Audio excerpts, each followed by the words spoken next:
I'm here with winemaker Paul Draper of Ridge Vineyards.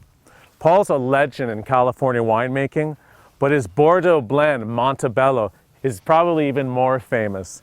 A great wine that ages beautifully. I've tasted wines back to the 70s, even 60s, but today we're going to taste 2006, 2007, 2008, and 2009 in barrel. It should be interesting. It's interesting to taste them young and then think about how they aged.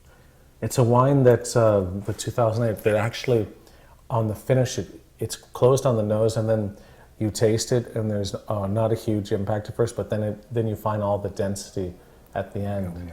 Yeah. Mm-hmm. No, we felt that '08 was just a superb year, and now it's only like it's being challenged by '09, but it all the way through was a favorite vintage for us. The 2007, what a beautiful nose. Mm-hmm. Mm-hmm. Wow, just with violets and cassis and...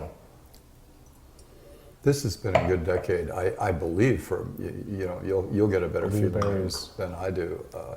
I think this has been a very good decade for California as a whole, and certainly for us.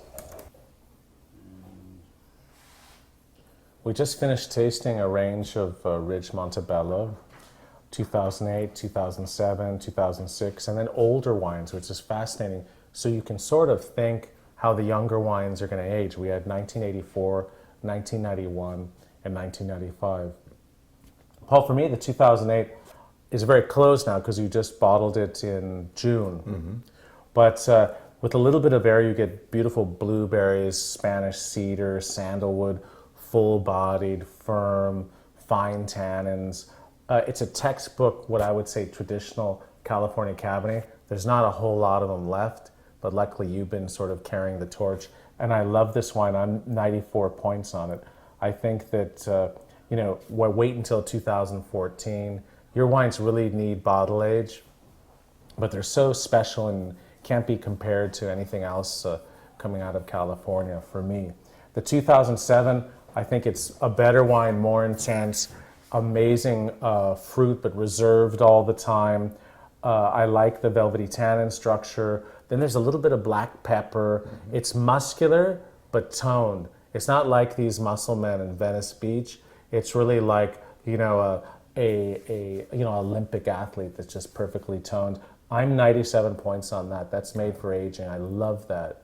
Then the 2006, open, pretty, lovely wine, and I'm sure that with air it's going to get even better. The oak shows a little bit more on the finish, but I'm enjoying it. Sweet tobacco, plums, berries, 93 points. Then we started with the 1984, mm-hmm. holding on beautifully. I love old wines. Some people that aren't used to drinking old wines may find it a little bit tired, but I didn't. I love the dates, Turkish delight, sultanas, fascinating nose, vanilla tea sort of flavor, subtle and friendly. I said like a cashmere cardigan with holes in the elbows. Lovely old wine, Great. 91 points, love it. Would really enjoy drinking it. Then the 91, I know you're a huge fan of it, and the nose was so impressive after the 84. Lots still going on, alive. Sort of made me think of some of the top growths from Pauillac in 1982, like Latour or let's say Lenchbage. I'm 95 points on that. If you can get your hands on it, people can understand what a California red wine does with age, a well-made one. And then the 95, for me, I prefer the 95 to the 1991. I love the tobacco, lavender, blackberries. You said that it was pretty difficult when it was young, but I'm just digging it now. And I think there's, give it time still. I'm 97 points on that. Mm-hmm. I think that's a fascinating wine with loads of structure, and I know I'm gonna look for that one. Maybe people don't realize how good that is.